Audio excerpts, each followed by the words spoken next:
Let's begin with word 1. It's abduct. Abduct. Abduct is a verb meaning to kidnap or carry off by force. Mary Rowlandson, who was abducted by Native Americans in 1676, published an account of her experiences. And a familiar headline in supermarket tabloids is, "Abducted by aliens." Let's try the second word in Unit 12. It's ambiguous. Ambiguous.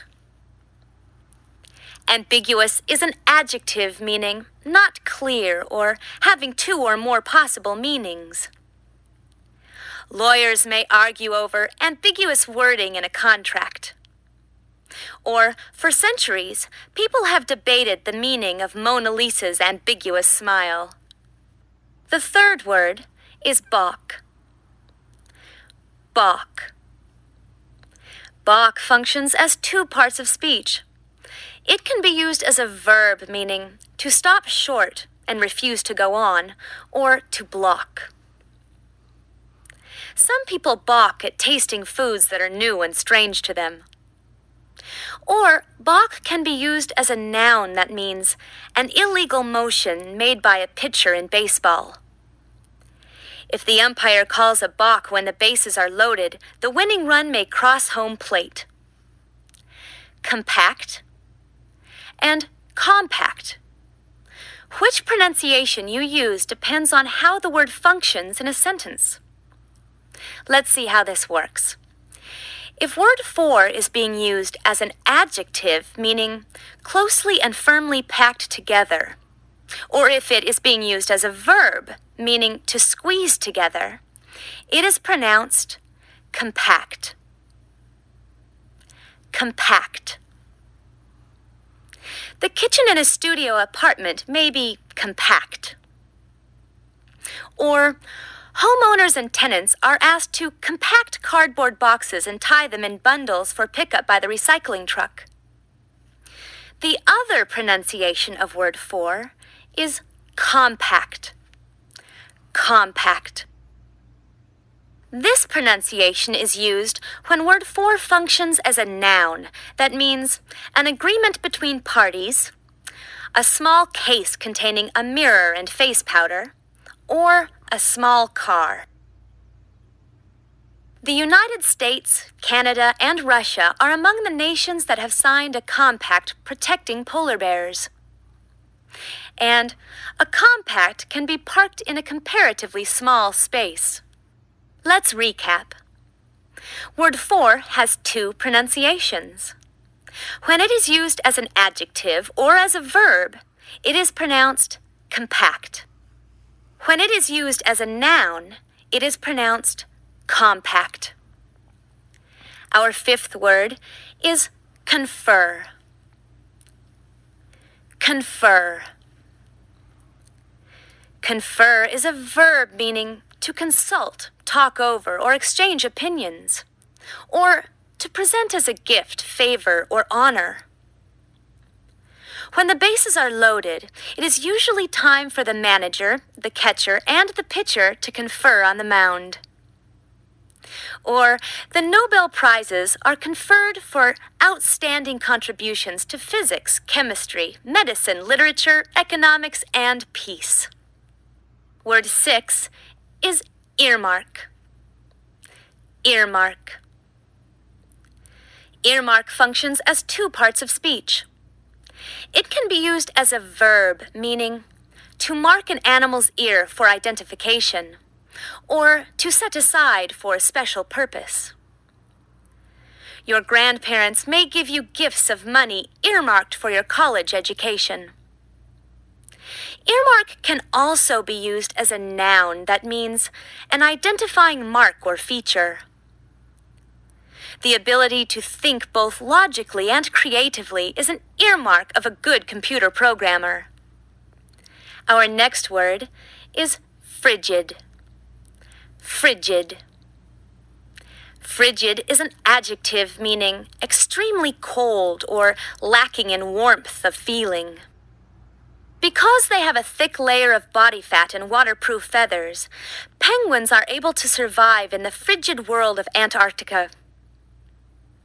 Also, an unwelcome guest may receive a frigid greeting. Let's move on to word 8. It is implement. Implement. Implement functions as two parts of speech. It can be used as a noun meaning an instrument or tool. Your parents may store their gardening implements in the garage. Or implement can be used as a verb meaning to put into effect. The factions in a civil war may be given 6 months to implement the terms of a peace agreement. Next up is incalculable. Incalculable. Incalculable is an adjective meaning too great to be counted or unpredictable. Thanks to new high-powered telescopes, the number of stars in the universe may no longer be incalculable. And the long-term outlook for weather around the world remains incalculable. Word 10 is indisputable. Indisputable. Indisputable is an adjective meaning beyond question or argument. A defense attorney may present indisputable proof of a client's innocence. Or the law of gravity is indisputable. Our next word is intensive. Intensive. Intensive is an adjective meaning thorough or deep, showing great effort or concentrated. After an intensive investigation, the district attorney named a suspect. Also, intensive courses in foreign languages are designed to get students speaking the language as quickly as possible. Word 12 is maneuver. Maneuver. Maneuver functions as two parts of speech. It can be used as a noun meaning a planned movement, a skillful plan, or a scheme. The top-secret maneuvers for the Allied invasion of Normandy in 1944 were codenamed Operation Overlord. Maneuver can also be used as a verb that means to perform or carry out such a planned movement. In a slalom race, skiers must maneuver through gates on a zigzag course. Next up is sabotage. Sabotage. Sabotage can also be used as two parts of speech. It can be a noun meaning an action to destroy something or to prevent it from working properly. Accidents in a factory may be traced to sabotage by an angry employee.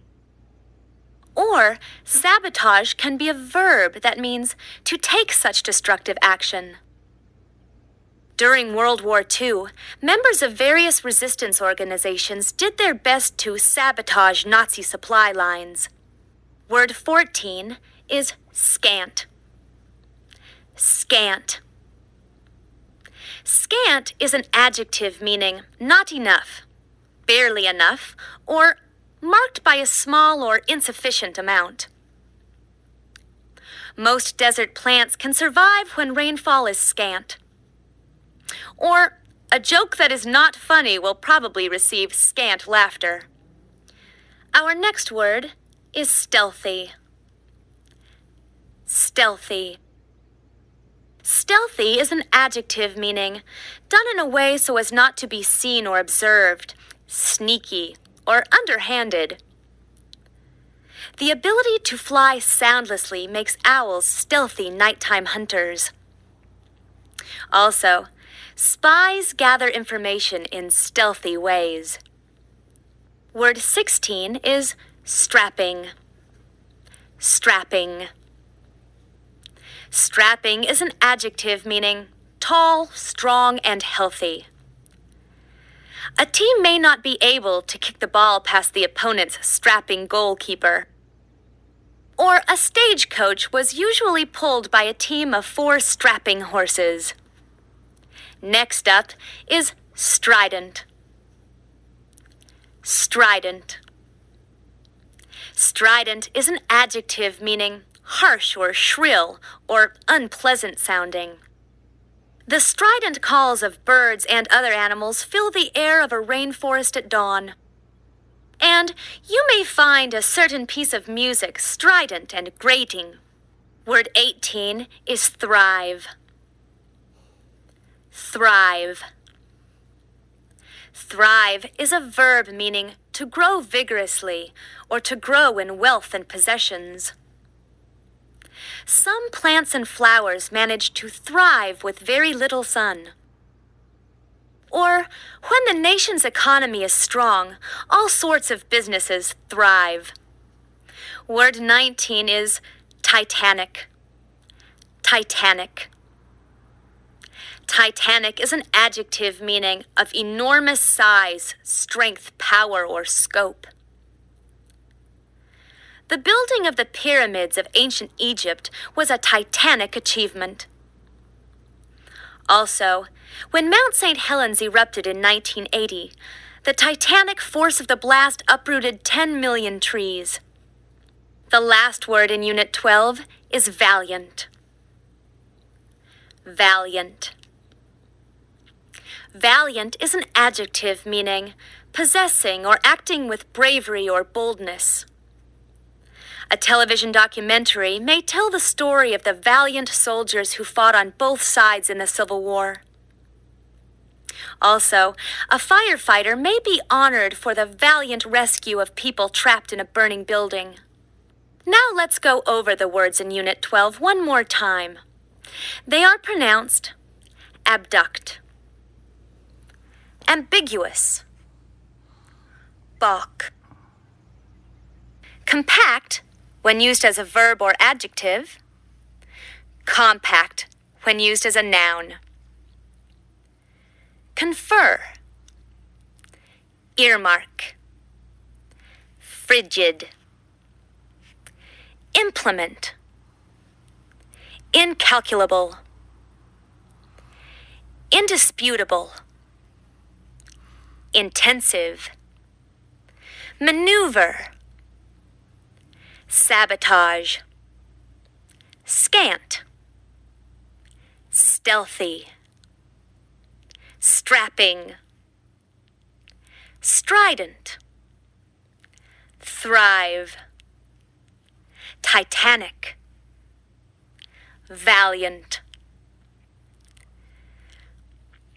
Well, that completes our work on the words in Unit 12. If you've had any difficulty pronouncing them, or if you feel you'd like a little more practice before you actually try using them, replay this section of the program.